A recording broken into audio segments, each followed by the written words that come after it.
할렐루야, 반갑습니다. 2020년 6월 30일 화요일 신성의 아침입니다. 오늘도 주님의 평강이 여러분과 함께 하시길 주의 이름으로 축원드립니다. 6월 마지막 날이네요. 오늘도 한번 신성의 아침 들으시고 함께 하시면서 마음껏 승리하시길 바랍니다. 함께 할 찬송은 91장입니다. 슬픈 마음 있는 사람.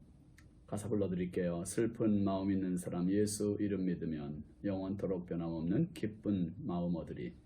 예수의 이름은 세상의 소망이요 예수의 이름은 천국의 기쁨일세. 2절 거룩하신 주의 이름 너의 방패 삼으라. 환난 시험 당할 때에 주께 기도드려라. 3절 존귀하신 주의 이름 우리 기쁨 되도다. 주의 품에 안길 때에 기뻐 찬송 부르리. 4절 우리 갈 길 다 간 후에 보좌 앞에 나아가 왕의 왕께 경배하며 면류관을 드리리. 예수의 이름은 세상의 소망이요 예수의 이름은 천국의 기쁨일세. 아멘. 오늘 함께 하실 하나님 말씀은 사무엘상 20장 4절부터 11절까지 말씀입니다. 함께 보시죠. 요나단이 다윗에게 이르되 내 마음의 소원이 무엇이든지 내가 너를 위하여 그것을 이루리라.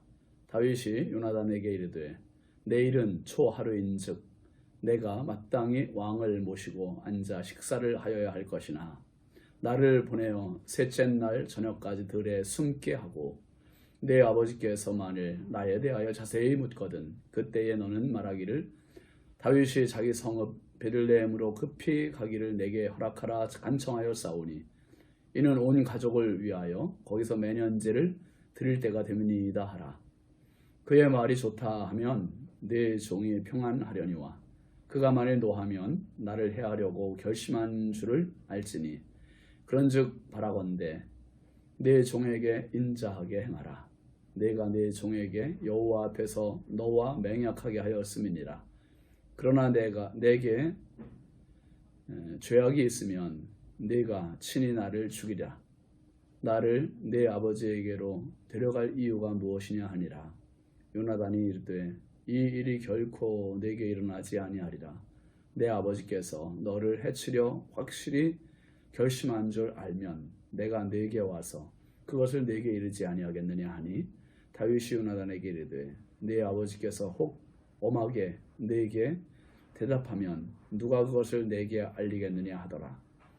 요나단이 다윗에게 이르되 오라 우리가 들로 가자 하고 두 사람이 들로 가니라. 아멘. 오늘 말씀 제목은 내일입니다. 내일. 우리나라에 전해오는 친한 친구를 말할 때 오성과 한음 이야기를 합니다. 두 사람은 조선 중기의 재상이자 한국의 대표적인 친후 사이로 유명한 그 이항복과 이덕형을 이르는 말로 두 사람의 얽힌 그 코믹한 에피소드가 민담이나 전래 동화 등으로 많이 알려져 있습니다.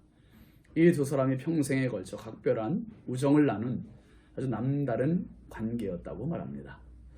성경 속의 오성과 한음보다 더 가까운 친구가 있습니다. 바로 다윗과 요나단입니다. 이 두 사람의 출신으로 따지면 하늘과 땅 차이입니다. 다윗은 무명의 목동 출신이고 요나단은 왕궁에서 자란 왕자입니다. 그런데 두 사람은 서로에게 자기 생명을 줄 정도로 사랑했다고 하니 그 사랑의 깊이와 우정은 오늘 성경을 읽는 우리 모두에게 감동을 주기에 충분합니다. 사람이 여러 차례에 걸쳐서 한 번도 아니고 여러 차례에 걸쳐서 생명의 위협을 당하면 이 트라우마가 감당할 수 없을 만큼 큰 노이로제로 짓누를 겁니다. 그리고 스트레스가 극도로 강하게 짓누를 겁니다. 요즘 코로나 전염병으로 인해서 심리적인 피로도가 누적되고 불안감이 확산되는 팬데믹 사태, 대유행이 지속되고 있지 않습니까? 마스크를 하지 않은 사람을 만나기라도 하면 또 어디 모임이나 식사 자리에 가서 기침이나 재채기라도 나면 주변 사람들이 화들짝 놀라는 이러한 사태가 지금 우리의 모습 아닙니까? 이런 모습이 지금 다윗의 형국입니다. 다윗이 왕의 사위까지 된 마당에 6번이나 사울 왕으로부터 생명의 위협을 직접 당하고 보니 더 이상 사울 왕 앞에 나갈 엄두를 낼 수 없게 된 것입니다. 정신병자 같은 사울이 그 어떤 짓을 또 할지 알 수 없기 때문이죠. 이런 상황에서 누구도 다윗에게 사울의 지금 상태를 말해줄 사람은 아무도 없습니다. 다윗이 의지하고 찾아갈 사람은 오직 한 명, 요나단입니다. 요나단은 다윗에게 아버지의 상태를 잘 전달할 뿐만 아니라 피할 길까지도 말할 사람입니다. 요나단이 단순히 다윗에게 아버지의 정보를 주고 다윗을 돕는 차원을 넘어 차기 왕위 계승자로서 자신의 지위, 또 기득권 그런 것을 다 포기하고 다윗이 왕권을 갖도록 돕는다는 내용이 이 사무엘상 20장의 내용입니다. 특별히 4절 말씀 볼까요? 요나단이 다윗에게 이르되 내 마음의 소원이 무엇이든지 내가 너를 위하여 그것을 이루리라. 요나단은 다윗에게 내 마음의 소원 무엇이든지 내가 다 이루어 주겠다고 말하고 있습니다. 여러분, 요나단이 무슨 재간으로 다윗의 소원을 다 이루겠어요? 그러나 이게 요나단의 마음입니다. 요나단은 다윗을 생명처럼 사랑했고 그 소원을 다 이루고 싶어주는 하는 그러한 간절한 마음, 사랑하는 마음이 있습니다. 지금 위기에 빠진 다윗을 위해 요나단은 왕자의 권위를 이용해서 할 수 있는 모든 것은 다 하겠다는 것이고, 또 한 가지는 다윗을 위해서라면 자신의 생명까지도 버리겠다는 그런 의미입니다. 자신과 죽음 사이가 한 걸음뿐이라고 생각할 정도로 위태로운 다윗에게 이 요나단은 시원한 냉수 같은 존재요, 든든한 친구요, 버팀목이요, 보호막과 같은 둘도 없이 고마운 존재입니다. 지금 당장 다윗에게 다급한 문제는 내일의 문제입니다. 내일. 5절 말씀 볼까요? 다윗이 요나단에게 이르되 내일은 초하루인즉 내가 마땅히 왕을 모시고 앉아 식사를 하여야 할 것이나 나를 보내어 셋째 날 저녁까지 들에 숨게 하고 그랬습니다. 초하루인 월삭, 이 월삭은 유대인들에게 상번제와 석죄 제를 드림으로 지난 한 달 동안 지은 죄를 용서받고 새롭게 시작하는 의미를 지니고 있습니다. 그래서 유대인들은 이때는 이 월삭에는 민간 단위의 축제도 있고요, 가족 단위로는 공동 식사를, 온 가족이 함께 둘러앉아 식사를 하는 그러한 의례가 있습니다. 다윗의 걱정은 초하루인 내일 자기가 왕의 사위인 다윗이 사울의 식탁에서 함께 식사를 해야 되는데 이 자리에 나갈 수 없다는 것입니다. 왜요? 나갔다가 어떤 일을 당할지 알 수 없기 때문에. 그래서 대신 들에 가서 사흘 동안 숨어 있겠다고 하는 것입니다. 왕의 가족들이 월삭잔치가 이틀 동안 계속되기 때문에 월삭잔치가 끝나기까지 숨어 있겠다는 말이지요. 그러면서 6절, 7절 말씀 보면 내 아버지께서 만일 나에 대하여 자세히 묻거든 그때에 너는 말하기를 다윗이 닭이 성읍 베들레헴으로 가서 급히 가기를 내게 허락하라 간청하여 싸우니 이는 온 가족을 위하여 거기서 매년제를 드릴 때가 되미니이다 하라.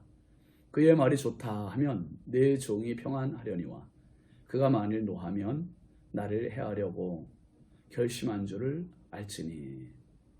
다윗이 식사 자리에 안 보여 사울 왕이 궁금하여 물으면 다윗이 자기 성읍 베들레헴, 이 다윗이 태어난 곳 아닙니까? 아버지가 계신 곳 베들레헴의 가족들에게 가서 가족 단위로 해마다 드려지는 제사를 드리기 위해 갔다, 그렇게 보고하라고 지금 요나단에게 전해주고 있습니다. 근데 그 보고를 만약에 사울 왕이 듣고 좋다고 인정해 준다면 다윗을 해야 할 그런 마음이 없다, 그렇게 받아들이는 것입니다. 반면 만약에 다윗이 베들레헴으로 갔다는 말을 듣고 사울이 노한다면 다윗을 죽일 마음이 있음을 알 수 있는 것이라고 말하는 거죠. 다윗의 지혜를 엿볼 수 있는 부분입니다. 요나단은 다윗의 요청을 받아들여 절대로 왕이 다윗을 죽이지 못하게 하겠다고 말합니다. 9절 보시죠. 요나단이 이르되 이 일이 결코 내게 일어나지 아니하리라. 내 아버지께서 너를 해치려 확실히 결심한 줄 알면 내가 내게 와서 그것을 내게 이르지 아니하겠느냐. 두 사람은 다윗과 요나단은 지금 다윗이 숨을 들러 나갔습니다. 둘만의 신호를 위해 들러 나간 거지요. 다윗에게 요나단은 생명같이 소중하고 고마운 친구입니다. 요나단은 절대로 아버지의 의중을 숨기지 않고 다윗에게 그대로 전달하겠다고 했습니다. 10명의 정탐꾼들이 모두 부정적이고 불신앙적인 보고를 할 때 외로웠을 여호수아에게 함께 신앙의 길에서 흔들리지 않는 믿음의 보고를 해준 친구 갈렙입니다. 45년이 지난 85세에도 여전히 갈렙은 여호수아에게 든든한 동역자가 되었고 후원자가 되어 가나안 땅을 나눌 때 아무도 점령하지 않으려고 했던 두려웠던 난공불락의 헤브론 땅을 요청합니다. 그 땅을 그리고 차지합니다. 점령합니다. 얼마나 고맙고 든든한 동역자예요. 후원자입니까? 바벨론의 포로로 가 있으면서 이방신에게 절대로 절하지 않겠다며 목숨까지 내놓고 풀무불 속에 들어간 다니엘의 세 친구는 또 영적 의기투합을 한 얼마나 대단한 순교적 친구들입니까? 내일은 하나님께 맡기고 서로 하나가 된 친구들, 여호수아와 갈렙, 다니엘의 세 친구, 그리고 다윗의 둘도 없는 친구 요나단. 사랑하는 성도 여러분, 우리에게도 이 친구들보다 더 영원한 친구, 고마운 친구 있지 않습니까? 바로 예수님이시죠. 예수님은 나를 위해 목숨까지 버리신 둘도 없는 유일한 구원자요 친구입니다. 그리고 오늘도 아니 세상 끝날까지 항상 함께 있겠다고 약속하시고 지금도 우리의 살아가는 모든 순간과 호흡하는 모든 순간까지도 성령으로 함께 해주시는 가장 좋은 친구이심을 믿으시길 바랍니다. 그 좋은 친구 예수님은 우리에게 뭐라고 말씀하셨습니까? 내일 일을 염려하지 말라. 내일 일을 염려하지 말라 하셨습니다. 이제 다윗에게 요나단이 또 요나단에게 다윗이 서로가 그런 것처럼 우리 역시 예수님에게 둘도 없는 가장 좋은 친구가 되면 좋겠습니다. 주님이 나를 위해 목숨을 버리신 같이 이제는 반대로 내가 주님 위해 내 한 목숨, 내 한 인생 온전히 순교적 믿음으로 드리는 그 믿음으로 내일 일을 온전히 주님께 맡기며 승리하는 믿음의 삶이 되시기를 축원합니다. 기도하겠습니다. 거룩하신 아버지 하나님, 주의 은혜와 사랑을 감사합니다.